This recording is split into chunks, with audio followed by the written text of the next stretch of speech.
பட்டார் இயேசு நீதியுள்ளவர் அநீதியுள்ளவர்களுக்காக நம்மை தேவனிடத்தில் சேர்க்கும்படி அவர் தம் உயிரையே கொடுத்தார்.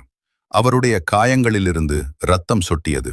ஆனால் அந்த இரத்தம் மனித குலத்தின் மீட்சிக்கான விலை. இறுதியாக அவர் தம் சுவாசத்தை விட்டார்.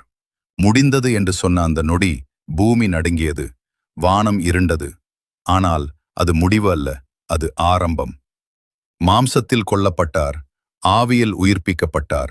ஒளியாக அவர் எழுந்தார். பூமிக்கு கீழே இருக்கும் இருளை நோக்கி இறங்கினார். அந்த பாதாளத்தில் பல ஆத்துமாக்கள் சங்கிலிகளில், துன்பத்திலும் நம்பிக்கையின்றியும் அழுது கொண்டிருந்தனர். ஆனால் திடீரென ஒரு ஒளி அந்த இருளை உடைத்தது. அவர் வந்தார், இயேசு வந்தார். அவர் அவர்களிடம் பேசினார். ஜீவனின் வார்த்தையை அறிவித்தார். சுவிசேஷத்தை அறிவித்தார். அந்த வார்த்தைகள் சங்கிலிகளை உடைத்தது. துன்பம் மகிழ்ச்சியாக மாறியது. இருள் ஒளியாக மாறியது. அவர் அவர்களை விடுவித்தார். இருளிலிருந்து வெளிச்சத்திற்கு அழைத்துச் சென்றார். புதிய ஜீவனுக்குள், பரிசுத்தமான இடத்திற்குள். ஏனெனில் இயேசு கிறிஸ்து ஒரு தரம் பாவங்களின் நிமித்தம் பாடுபட்டார், நம்மை தேவனிடத்தில் சேர்க்கும்படி. இன்று கூட அந்த செல்ஃப்த ஒளி உன் இருளிலும் பிரகாசிக்கிறது.